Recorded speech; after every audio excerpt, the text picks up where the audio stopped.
Feminism! Hello everyone and welcome to another Daniel Reads Reviews where I'll be discussing with you a new book. Alright, so the book of the week was We Should All Be Feminists by Chimamanda Nigozi Adichie, and it's a collection of essays.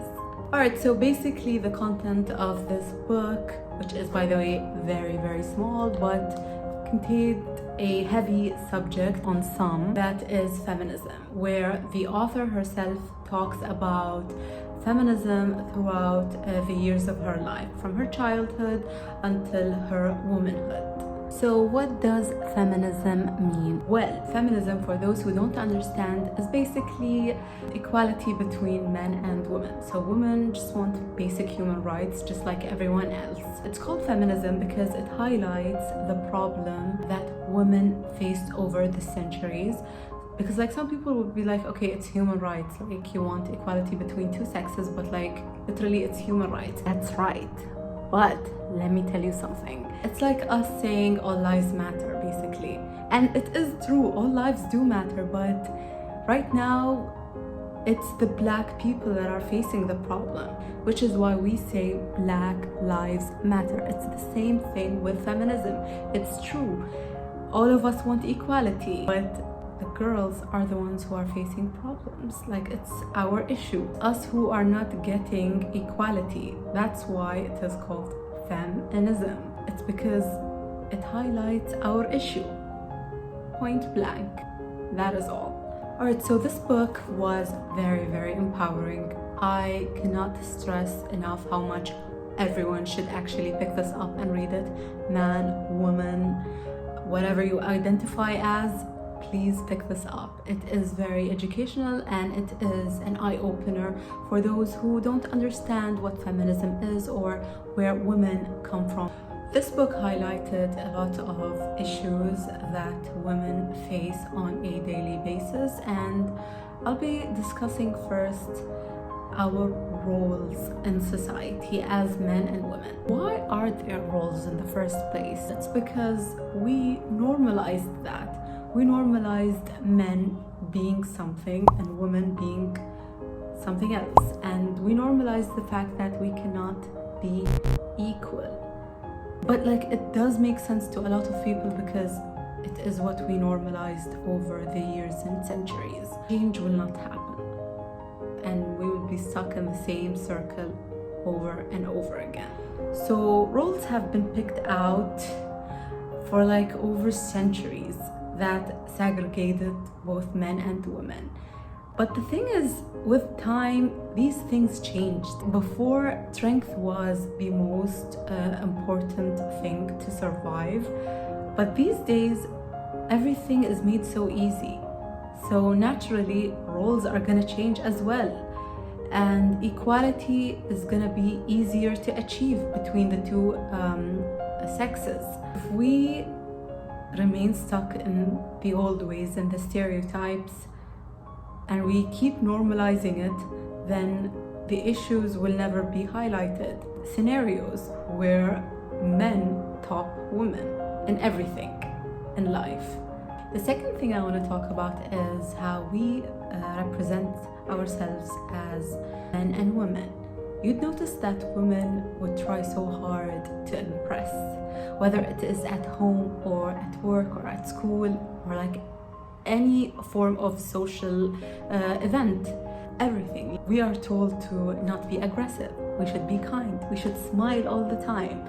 And meanwhile, the opposite gender or the opposite sex does the same things. Like, they go aggressive, but they are called badass. They are kind and we praise them for it, like it's some sort of achievement. It puts so much pressure and stress on us as women. Meanwhile, men are they just can't be themselves and no one would even blink. Whether they have strong personalities or mild ones or weak ones. Of course, in a judgmental society, they're gonna be judged, but not as much as women. People do not notice these little things unless it is on us as women. Here's an example, a small and simple one that I think everyone has heard or witnessed in their lives. Women, when they reach their 30s, they're asked by the people around them, oh hey, why haven't you gotten married yet?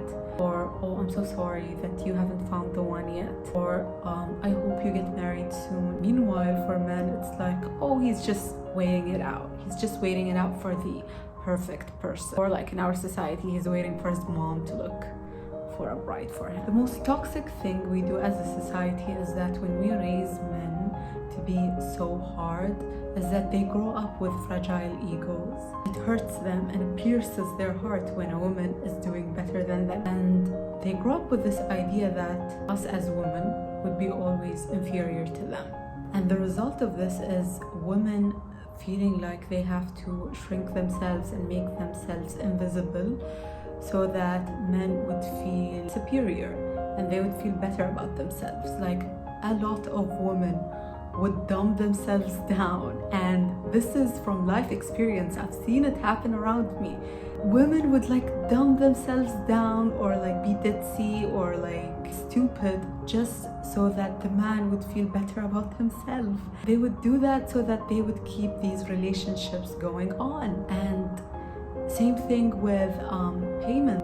You would go out and stuff and there is a male there, you would feel obligated to pay. You can like easily pay for yourself as a working person or a person who earns or gets money from like your parents or like anyone else. Like you still can pay for yourself, but like an issue that a woman would pay for herself, like no, while I'm here? How come? Like why would that even happen? In what world? Another thing that I want to talk about is compromising. In relationships, compromising is something really important for people in it to grow and to actually have something long term. Like you have to compromise, otherwise nothing is gonna work and the relationship is gonna collapse. The thing is, women have to compromise more than men in relationships in most cases. They're expected to compromise, like do that for your marriage. Like some women even stay in marriages just for their kids. Some stay there just so that they would have someone. Some would stay there so that people around them wouldn't talk and blame her. Meanwhile, men do not have to compromise a lot. They don't even care because if this marriage or this relationship ended, the blame will not be on them. It would always be on the woman, especially in our Arab society. And I think you people who are from around here know exactly what I mean. Which is sad. It's sad because women are painted to be these warriors that protect their homes and can do everything. But maybe we do not want to be these warriors. Maybe we are not these warriors that you guys are talking about. Maybe we're just tired. Maybe we're tired and we don't want to be painted into this fairy tale that everyone talks about, like our strength and our resilience. Maybe women have had enough. They don't want to be that. Shame. I think we all know what that word is. Shame is something that is engraved in us as women. We are taught from a young age to close our legs, sit properly, be too loud, don't laugh loudly, don't wear this, don't do that. It's as if our existence as human beings is all forbidden. And all of that builds guilt within us as women. And we grow up to be very wary of the things that we say and wary of the things that we do, and we end up being very closed off and we don't have confidence at all to be outspoken and share our opinions and thoughts out loud, because a woman shouldn't do that. And just like Chimamanda said in this book, we turn pretense into a form of art. One of the most important notes that I highlighted in this book is when Chimamanda talked about her own femininity as a woman. You see, in professional settings, women aren't taken seriously if they are embracing their femininity. And that is like whether us applying makeup or us wearing colorful clothes or wearing heels. The more the feminine we are, the less seriously we're taken. And it's just so devastating because I faced this problem in real life as well. I, as an individual, love to apply nail polish. And apparently in work it's not very professional to do that. But it's literally not getting in the way of anything that I'm doing. So how come it's not allowed or unprofessional to just apply color on your fingernails? Chimamanda faced that problem where she was teaching. She got a teaching job and she decided to make herself look more professional by wearing suits instead of like the feminine clothes that she loved, or like applying makeup like she loved. And then later on in life she decided that, you know what, I'm just gonna embrace my feminine side, and there's no shame in that, and we should all be taken seriously no matter how feminine we look or not, because our looks do not define our level of intelligence or our level of professionalism.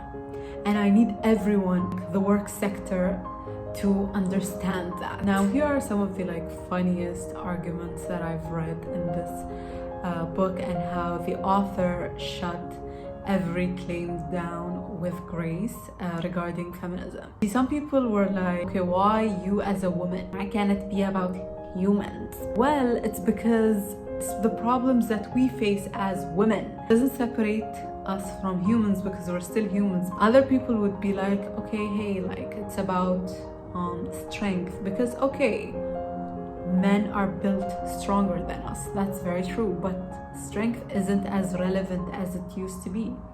Now, to survive this world, you have to be creative, you have to be innovative, you have to be smart, and that does not specify men over women. You can be dumb and you can be a man. The strength argument is outdated. Another argument was about culture. Hey, in our culture, women are like this and men are like that. Culture changes over the years, and that's the beauty of it. It changes and adapts, and it becomes even more beautiful than it already is. So involve women in this culture. Let them be there as well. Let them exist. Let them be seen. Like the author wrote here, culture does not make people. People make culture. If it is true that the full humanity of women is not our culture, then we can and must make it our culture. Bravo. Yeah, all in all, this book was very, very rich with information and very good arguments regarding feminism. I'm not gonna be biased, but I am biased because I am a woman, so I agree with everything Chimamanda said because it makes sense. So yeah, I really recommend this book, and it's such a fast-paced read. You're gonna finish it in one sitting, and you're gonna feel great about yourself, because I know I did. After finishing this, it was just such a beautiful experience. And yeah, I recommend this to every gender and every sex and everything, even to aliens. I would recommend this to aliens, even though I know they're far, far more ahead of us regarding this issue. I don't think they even face this issue. What were we talking about? Right, feminism. So yeah, I guess that is it for today's review. I hope you enjoyed it, and I hope you stick around for next week's review. And until next time, see ya and bye.